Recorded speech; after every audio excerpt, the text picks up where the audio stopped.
So I'm getting my back blown out in a bedroom at this random party, and someone tries coming in. Thankfully, it was locked, so we just kept going quietly, but it was annoying because I just wanted to get my nut in. So I tried to speed up the pace because homeboy was not doing the job. Then I hear the doorknob clicking again, and this time it swings right open. And it happens to be the dude's friends that I'm smashing, and they start laughing. Apologizing, are about to walk out, but I told them, hold on, are y'all not gonna hop in? Because this dude wasn't working, so why not get his besties? So now I'm getting railed in all 3 of my holes, and honestly, it was the highlight of my year. Just remember, your man's besties always got your back.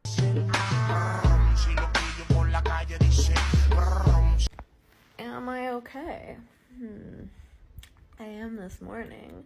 I had to get a large dose of meds last night at the emergency room because I got my back literally blown out. Most disgusting thing right now, the over-sexualization of our culture. I did the Whatever podcast. It broke my heart to sit across from a 22-year-old who sleeps with 10 men a night. I am 22 years old and I'm a full-time sex worker. I do content creating like on OnlyFans as well as stripping. And her answer is, well, I make money. Our culture is demonic. Feminism is the #1 attack on family. What are they telling women? Men ain't shit. You shouldn't be having children. Women are being told that they should be like men. By the way, we're getting the worst end of the deal. I don't know who sat down and had the feminist meeting in the beginning and was like, hey, so here's how we're really gonna make men lose. First, we're just gonna keep sleeping with them with no commitment. And then we're gonna be naked on the internet all the time. And then we're gonna say, we're gonna work just like you. And we're gonna bring in the same, I don't know, this is the worst deal ever. And on top of that, men get to compete in your sport.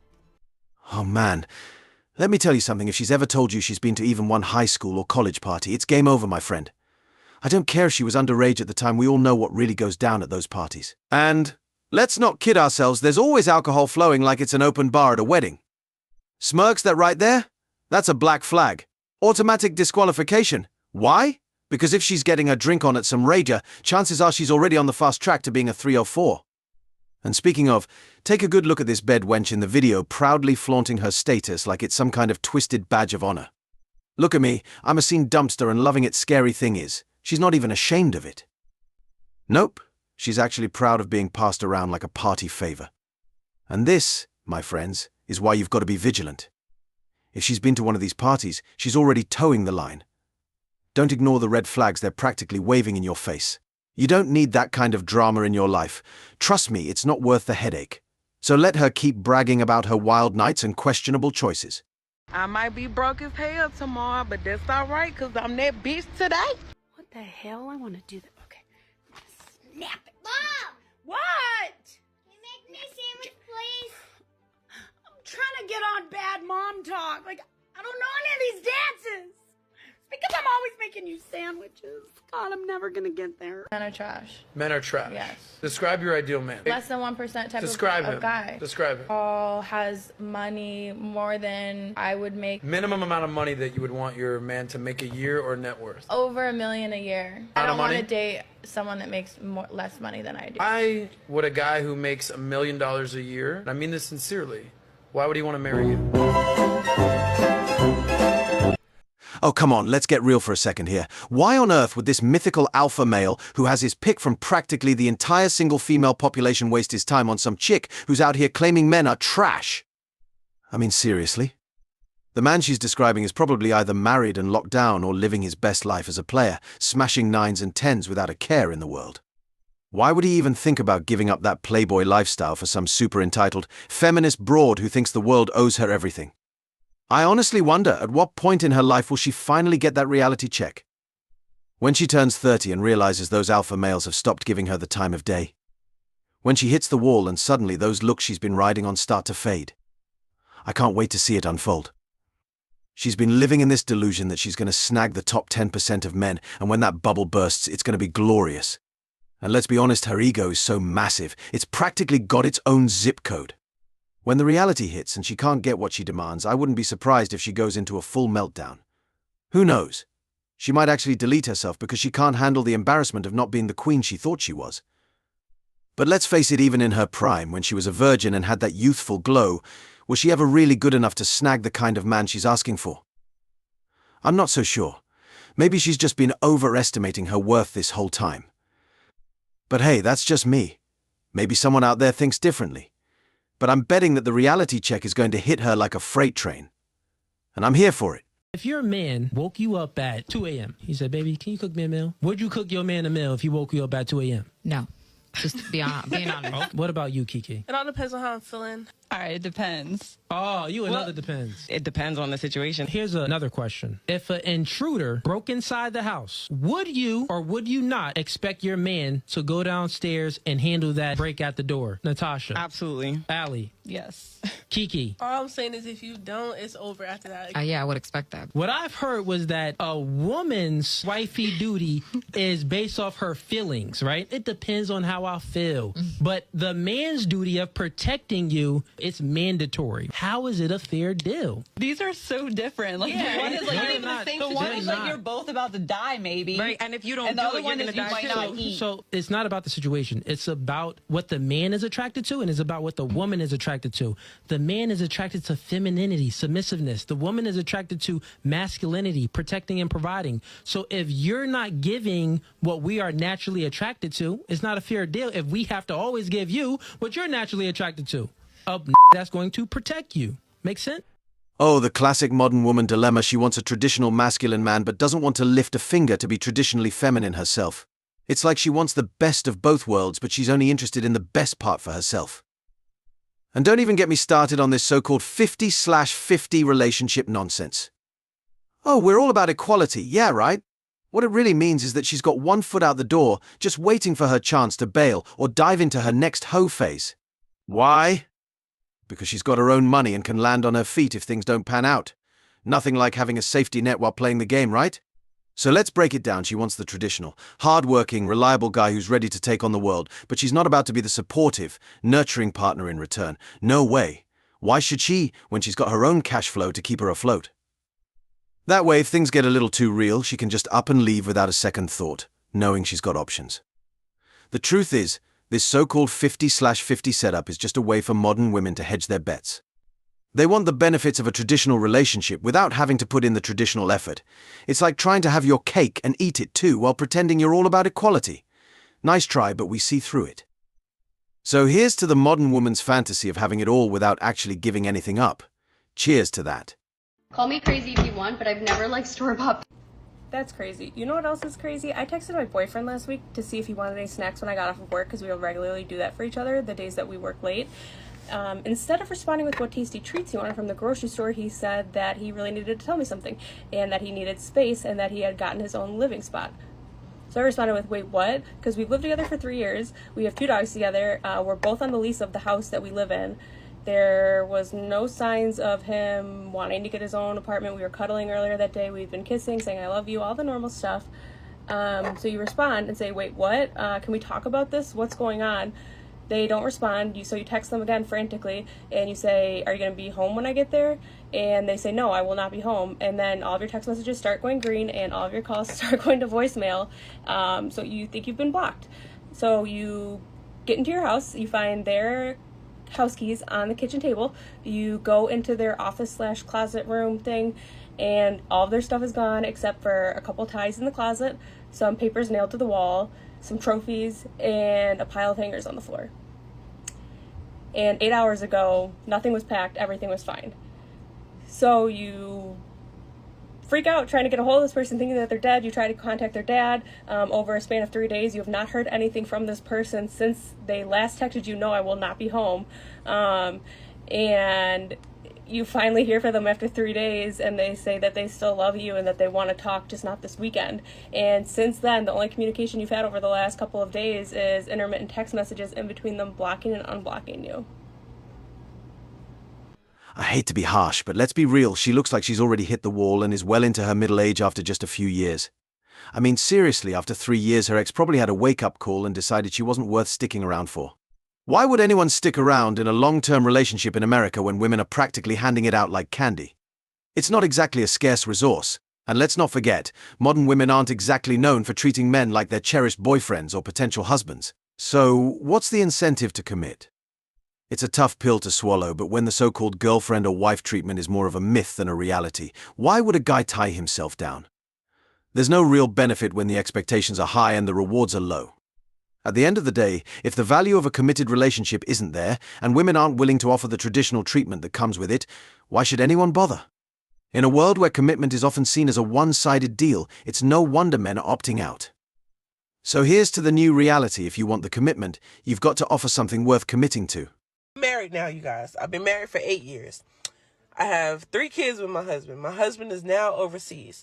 He's been over there for about 2 years. When he do come home, he probably come home 3 times out of the year. He stay home for maybe 2 to 3 weeks at a time. All right, cool. I've been lonely. I've been lonely. So I end up cheating on my husband. Yes, I cheated on him. He don't know that I cheated on him. After this video, he gonna know, and I'm in some deep ass shit. But it gets worse than that. It gets worse than the cheating. All right, so I end up going to the bar one night and end up having a one-night stand with this guy, and it was amazing. So that one-night stand turned into almost an every night stand. But it was just like a sexual relationship. I didn't even really care to even really get to know the man. It's just I'm married, so it was just whatever my husband couldn't do for me at the time. I was messing with this guy, this young fella, and he fine too. But yeah, I'm messing with this fella. All right, cool. So we've been messing around for maybe 2 years now or whatever, and I'm just now. We used to when we met up, we just get a room, but now it's like, okay, I could come to your house. He can't come to my house because my kids is at the house, but now I'm going to his house. All right, cool. So long story short, today I found out a bitch is pregnant. I am pregnant. My husband is overseas, so there's no way it could be my husband, baby. It got to be this man, baby. I haven't even told him yet. All right. So yesterday I go to his house and I see this wall and it got the pictures, like the picture collage and stuff. And I'm just now paying attention to it. So I'm looking at the pictures and I'm just like, oh, okay. He doesn't have any kids, but I'm just looking at the pictures and just looking. And then I see a picture of my husband on the motherfucking wall. So I'm just like, the whole time I'm over there, I'm just sitting there trying to think how am I gonna ask him, how do you know that guy that's on your wall? So I done bit off all my nails. You got I got one more thumb left. I got the thumb left because I'm over there nervous. I'm just biting my nails, just trying to figure out how am I gonna ask him, how do you know this particular man in this goddamn picture? And I'm like, if you know him, then you know he got a wife. So I'm like, was this a setup? Because I just don't know. So I just fucking, after I done ate off all my fingernails and we done watched movie, everything, I finally asked. So I go back over to the wall. So now I'm just like, all right, cool. You just got to start asking questions well, who is this lady? Who is this person? Who is this? So I'm like, who this? He that's my mama. Who? This your daddy? All right, cool. Now this nigga right here. I ain't saying like that, but you get down to the nigga right here. How do you know him? Who's that? He said, that's my brother. Stop the cap. Stop the cap right now. Stop the cap. Oh, come on. She's seriously trying to convince us she didn't know who her husband's brother was. I mean, really? We're supposed to believe that she's never seen a photo of him, never bumped into him at a family barbecue cookout, or even a family reunion. Let's get real. If you're married to someone, you're going to have at least a basic awareness of their immediate family. This is classic damage control. When modern women finally spill a truth, or more accurately, when they're cornered and forced to reveal it, it's usually because they're trying to patch up a big mess and give the guy a false sense of closure. I'm willing to bet this isn't her first rodeo with infidelity. Imagine this: she's known her brother-in-law a lot longer than she's letting on. Maybe she was juggling both men at the same time, and it was the brother who got her pregnant. Her ex-husband probably got completely cucked, thinking the kid was his while she was off being a bedwench. And now she's playing the victim, saying she couldn't attribute the pregnancy to her husband because he's overseas. No kidding, he's overseas making money while she's off chasing the next thrill. And let's not overlook the irony here. These 304s can't resist snitching on themselves for a little social media clout. They're addicted to drama new DI and the thrill of what's around the next corner, or, more accurately, what's in the next man's pants. She could have kept this behind closed doors, but no. She decided to air her dirty laundry online for likes and shares, all while bringing shame to her kids who will likely face bullying because of her actions. So here's the cold, hard truth if you're thinking of marrying a modern woman. Remember this. She's not yours, just your turn. She can't pair bond and is always on the hunt for the next adventure. This is why it's better to steer clear and save yourself the heartache. Being a single mom is so damn hard. You are the provider, the disciplinary, the comforter, the teacher, the best friend. You are literally everything all in one. And some days you just feel like you are completely failing at it. Let alone trying to take care of your own self and your own mental health. And it's like days like today where I get called in to go to assembly because my son is getting an award because he is such a good role model and a really kind person. And it's just like, you did that. You are raising a kind, happy, healthy boy. And it's just like, I need to remember in moments like this, days are hard, sleep is rare, but you're doing a fucking good job. Here's a little secret for her and every other strong and independent feminist out there: raising kids is a two-person job. It's not just a slogan, it's a reality. The wife handles the home and the kids, while the husband brings in the paycheck to cover the bills. That's how successful societies are built, on the solid foundation of a nuclear family, with each parent playing their designated role. But here's the kicker: minus 80% of divorces are filed by women. That means they're the ones choosing to be single moms. They're opting to struggle and putting their kids at a major disadvantage. And guess what? That's called facing the consequences of your own actions. Trading in a stable family for another hoe phase has a real cost. And now, because you're doing it all, you're too exhausted to hop from one guy to another. Let's not forget their sons are going to pay the price too. She set up a scenario where her kid is probably going to turn out like a little delinquent because she thought being single and empowered was worth it. Boys are meant to get into trouble and stir up some chaos, not to be the teacher's pet. Just wait until she hits the wall. Oh, sweet cheeks, then you'll really see what being a single mum is all about. You've got at least 60 more years of being single ahead of you because, spoiler alert, the wall is undefeated. And when that time comes, it won't be pretty. As always, wishing you tremendous success. Now, it's your turn. What do you think? Drop your thoughts in the comments below. Thanks for watching.